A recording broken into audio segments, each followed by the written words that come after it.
Kita akan bahas kesaksian di sidang PK Saka Tatal bersama pengacara Saka Tatal Alois Ferdinand dan pakar hukum pidana Hipnu Nugroho. Selamat malam Mas Alois juga Pak Hipnu. Selamat malam Mbak Friska. Selamat malam. Saya ke Mas Alois dulu. Dari kesaksian sejumlah saksi di sidang PK Saka Tatal, apa yang pihak Anda simpulkan, apakah semakin memperkuat bahwa Saka Tatal tidak terlibat dalam pembunuhan Vina? Mas Alois?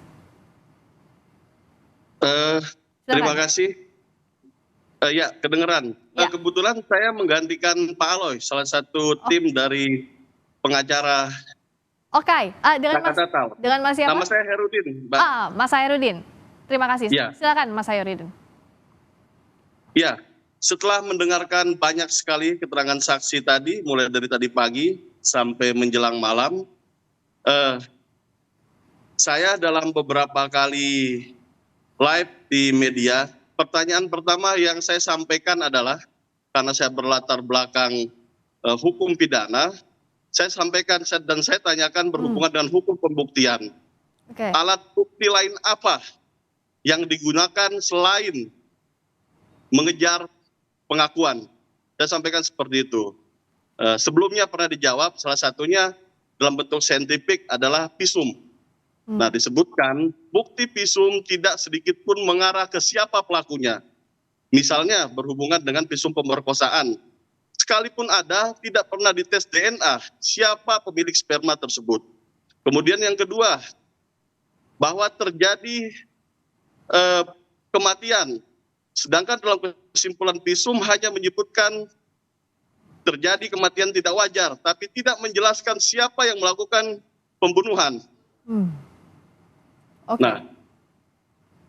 Nah, kemudian berhubungan dengan hasil persidangan tadi, sangat jelas sekali mulai dari cara mencari keterangan, sangat diutamakan tindakan kekerasan dan sangat dramatis, terutama berhubungan dengan keterangan Aldi tadi, sampai tim kita, Saudara Farhat Abbas sampai menangis dan hampir banyak orang di sekitar persidangan sangat iba melihat kondisi seperti itu. Oke. Seperti kencing disuruh minum. Oke, Mas Hairudin. Nah, bicara soal apa yang ada di persidangan ini, yang jadi pertanyaan publik juga begini. Kan ini kasusnya tindak pidananya pembunuhan, berkas perkaranya. Nah, saat ini pihak Anda ini mengarahkan bahwa ingin dibuktikan di persidangan bahwa tindak pidananya bukanlah pembunuhan tapi kecelakaan. Kenapa disimpulkan tindak pidana yang berbeda? Kenapa diajukan lagi perkara yang berbeda? Mohon maaf, Mbak, ini yang ditanyakan ke saya ya? Iya, Mas Hairudin. Oh iya. Ya, dari kejadian, hampir banyak saksi menjelaskan dan mengarahkan hal itu kepada tindak pidana kecelakaan. Karena misalnya dikatakan pembunuhan, ada sahabatan samurai, beberapa saksi tadi menjelaskan tidak pernah melihat ada trauma tajam di situ. Nah, hal itu kan menjadi menarik, karena ketika dicek kendaraan, posisi jatuhnya hampir sama dengan posisi memarnya. Seperti itu, Mbak. Oke, saya ke Prof. Hipnu. Prof. Hipnu, ada dua hal sebenarnya yang ada di pikiran saya. Pertama, apakah dengan tadi sejumlah saksi bilang ada tekanan yang diberikan untuk memberikan keterangan, ini bisa akhirnya jikalau memang terbukti itu ada intervensi, bisa membatalkan putusan hukum terhadap kasus ini, Prof. Hipnu? Iya, gini Mbak Friska, ini tampaknya persidangan ini ada dua perspektif ya. Iya. Perspektif pertama itu kan sebetulnya masalah terkait dengan peninjauan kembali. Iya. Peninjauan kembali terhadap Saka Tatal kan itu. Berarti Saka Tatal ada di tempat atau tidak, berperan atau tidak, mempunyai terkaitan tidak sebagai penyertaan atau tidak. Tapi tampaknya dalam persidangan bergeser pada suatu peristiwa itu peristiwa pidana atau bukan. Iya. Ini yang menjadi bias kan gitu kan. Iya. Sehingga takut saya nanti fokus terhadap Saka Tatal tidak. Itu. Tapi terhadap fokus yang 7 terdakwa yang sekarang sudah dipidana itu sangat menarik. Karena bukan perkara pidana gitu loh. Ini yang kita harus lihat benang merahnya seperti itulah. Jadi agak bias Mbak. Satu itu yang kedua itu. Yang ketiga gini Mbak Priska, ini menarik ketika suatu pemeriksaan mengejar pengakuan, apalagi dengan kekerasan-kekerasan, berpotensi ada suatu pemaksaan. Karena Ya. kalau kita lihat asas inquisitur itu pemeriksaan sebagai objek, itu biasanya kalau kita lihat kajian kriminalistik, itu mengarah suatu pemaksaan, suatu peristiwa tertentu. Mhm. Nah, sekarang pertanyaannya, ini agak menarik, kita tidak pada masa perkaranya. Kalau pemaksaan kemudian kekerasan, berarti ada pemaksaan terhadap suatu perkara tertentu. Misalkan yang tadinya tadi kecelakaan diarahkan ke arah pembunuhan. Ya. Ini persis kalau kita melihat kasus-kasus yang terjadi pada kekerasan yang ada dalam rangka mencari pengakuan, tapi yang berbeda dengan arah yang terjadi. Mhm. Ini yang menarik dari suatu kasus ini. Tapi kalau Ya. kita berbicara pada kasus yang pokoknya, ini kan bicara pokoknya berarti kan, Ya. tinggal bukti-bukti yang disampaikan tadi didukung dengan bukti-bukti saintifik yang lain. Ya. Itu dua dimensi berbeda, Mbak. Prof. Hipnu bantu juga untuk menjelaskan ke publik, karena dalam perspektif saya misalnya sebagai sarjana hukum, kan dalam tindak pidana ini kan harus jelas berkas perkaranya, meskipun misalnya secara material itu benar, tapi secara beracaranya pun harus benar. Jikalau ada bias dalam PK ini, semestinya seperti apa proses beracaranya agar dalam pembuktian ini tidak bias? Untuk membuktikan apa begitu, Prof. Hipnu? Ya, disinilah kalau kita lihat kan ada pemohon termohon. Hakim sebagai wasit harus tegas. Ini yang diperiksa apa? Apakah perkara pokok awalnya? Apakah kedudukan sakatata? Tapi tampaknya hakim membiarkan ke sana kemari sehingga pokok perkara yang diajukan PK itu tidak tersentuh. Tapi adalah pada pokok perkara awal terhadap peristiwa pidana. Apakah peristiwa pidana pembunuhan? Apakah peristiwa pidana kecelakaan atau kecelakaan tunggal? Ya. Biasa di sini jadi hakimnya harus mengkat ini sebagai moderator dalam suatu persidangan. Ya.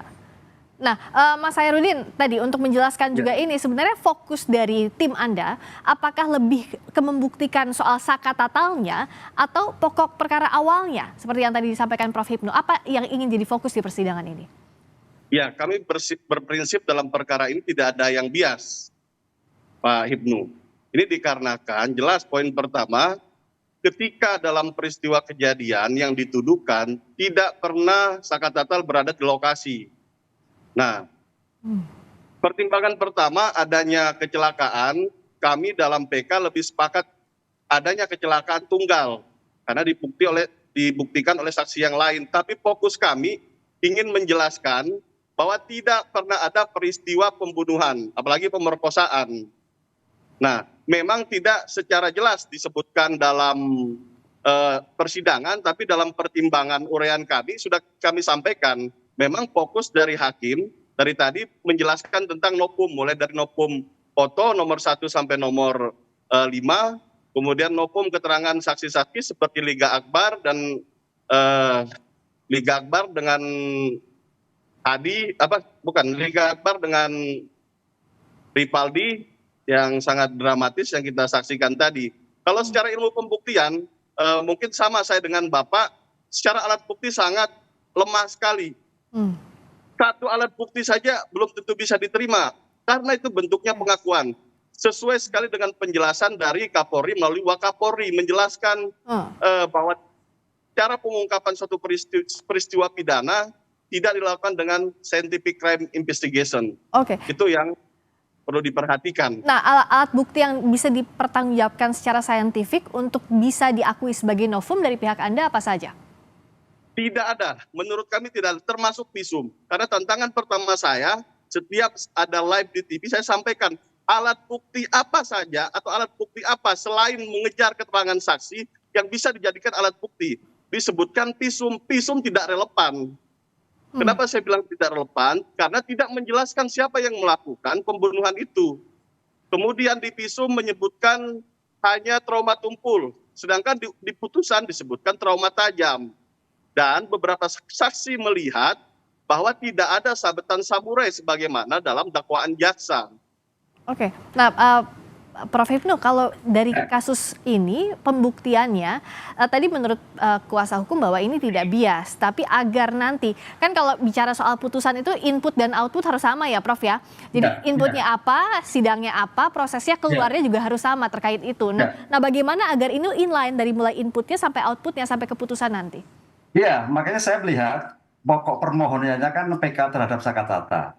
berarti kan melihat bagaimana peran Sakatata, kan itu kan. Sakatata itu berperan atau tidak, turut atau tidak, ada atau tidak. Itu fokusnya seperti itu kalau kita penelitian itu. Iya. Jadi tidak ke awal pokok perkara. Awal pokok perkara bagus, tapi tidak fokus pada Sakatatanya. Itu bagus semua karena memang sejak awal perkara ini kalau kita diskusikan mesti kembali ke awal, Mbak. Karena ke awal itu nggak jelas gitu. Iya, iya. Jadi apapun yang diskusi mesti ke awal. Tapi Pak, karena kita kemarin sudah acaranya sudah persidangannya PK, berarti pada subjek hukumnya apa? Sakatata. Bagaimana peran Sakatata? Di mana? Kena apa? Caranya apa? Apa yang terjadi? Itu yang fokus sebetulnya menurut saya. Prof, kita nggak bisa bicara seperti itu kalau objeknya atau Sakatatalnya sendiri tidak berada di lokasi, Prof. Iya. Gimana kita akan bicara seperti itu? Artinya ketika seorang yang melakukan tindak pidana, yang diduga melakukan tindak pidana atau terpidana sekarang tidak berada di lokasi, pembicaraan terkait tindak pidana ya berarti gugur. Kalau Pak Susno Duaji bilang tidak ada pembunuhan di lokasi tersebut, gitu loh. Berarti putus di situ, Prof. Oke, Kita nggak bisa bicara lagi unsur-unsur pidana. Oke, di situ. kalau Prof Hipnu lihat apakah harus dibuktikan misalnya Sakatatal di mana saat itu sedang apa untuk membantahkan apa yang ada di berkas perkara seperti itu, fokus ke subjeknya. Apa begitu? Iya, kalau saya seperti itu, kalau yang terkait dengan 6 terdakwa untuk memastikan itu bukan perkara pidana, oke, saya sepakat itu, kalau sepakat. Tapi Sakatata sejak awal kan terkait dengan ketidakadaan di tempat, gitu loh. Kalau saya kan misalnya dari media kan, gitu kan. Permohonannya kan seperti itu. Memang kalau kita putar lagi, Mbak, mesti ke awal lagi, karena awal itu sudah. Karena awalnya sumir ya, tidak jelas juga awalnya. Iya. Duduknya ke sana gitu. Kalau semua larinya ke sana. Jika kalau ketika awalnya itu belum ada suatu kepastian apakah pembunuhan, apakah itu kembali ke sana lagi kalau kita berdebatan sampai akhir. Begitu Pak, menurut saya Pak. Nah, kalau dari Mas Hairudin, agar memang nanti di persidangan itu dibuktikan bahwa Sakatatal ini bukanlah subjek hukum yang patut dikenakan pidana, itu apa yang saat ini sedang diperjuangkan oleh pihak Anda? Ya, tadi dalam penjelasan ada saksi Jaka yang menjelaskan bahwa Sakatatal itu pergi ke bengkel. Walaupun dalam keterangannya tadi hakim ketika mensidangi perkara anak Sakatatal dibentak. Hakim waktu itu membentak anak Sakatatal dan mengatakan itu bohong, nggak mungkin bengkel buka malam-malam. Ini kan walaupun hakim yang menyampaikan adalah bentuk persangkaan tanpa didukung oleh bukti yang lain. Hal-hal seperti ini yang menjadi catatan kami yang kita jadikan saksi dalam persidangan tadi. Dan banyak bukti relevan yang menjelaskan bahwa anak Sakatatal tidak ada dalam peristiwa pidana tersebut. Oke, nah bukti bahwa Sakatatal tidak ada dalam peristiwa pidana 8 tahun lalu, apakah bukti-buktinya masih ada? Misalnya waktu itu Saka di mana, masih ada rekam jejaknya, adakah demikian Mas? Secara digital yang harus misalnya. Menjelaskan itu seharusnya polisi. Nah, dari awal memang banyak keanehan tentang tidak dibukanya CCTV, tidak dibukanya alat komunikasi, media sosial, tidak dilakukan tes sidik jari. Jadi soyakyahnya pihak kepolisian sudah mengakui hal itu bahwa tindakan yang mereka lakukan tidak sesuai dengan scientific crime investigation. Walaupun kita katakan oknum waktu itu. Oke. Artinya dengan lemah pembuktian ini, ya peristiwa pidana tetap kami simpulkan tidak ada. Oke, nah Prof Hipnu, nah pintu masuk untuk membuktikan bahwa subjek hukum ini sebenarnya tidak terlibat dalam peristiwa pidana, atau apakah butuh dibuktikan bahwa tidak ada peristiwa pidananya, itu seperti apa novum yang bisa dijadikan ya bukti baru diakui sebagai novum?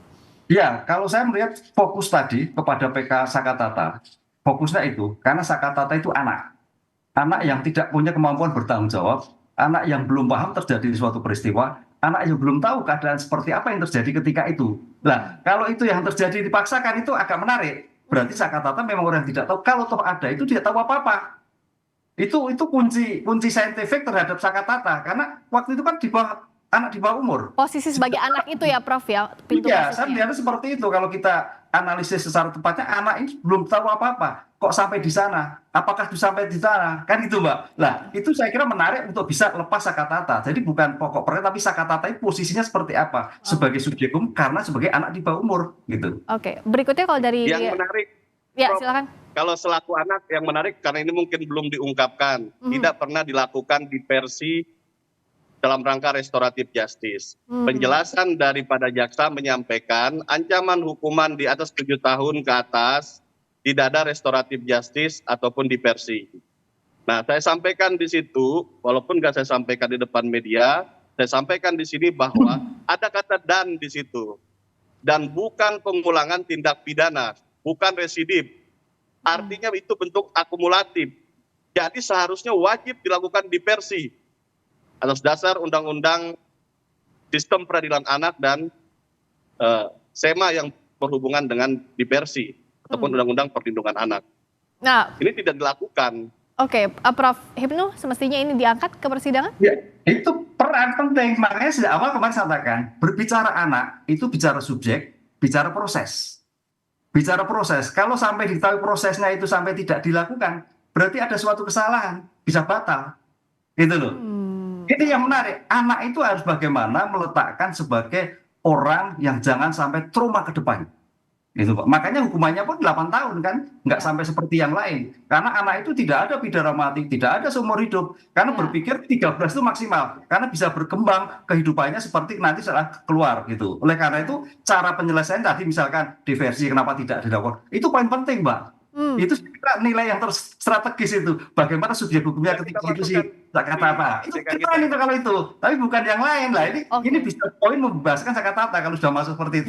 Jadi Prof. Hipnu mintanya adalah kalaupun ini yang dikejarnya untuk membebaskan status narapidana meskipun sekarang sudah mantan narapidana, jadi membersihkan nama Saka Tatal semestinya itu yang dikejar ya, Prof ya?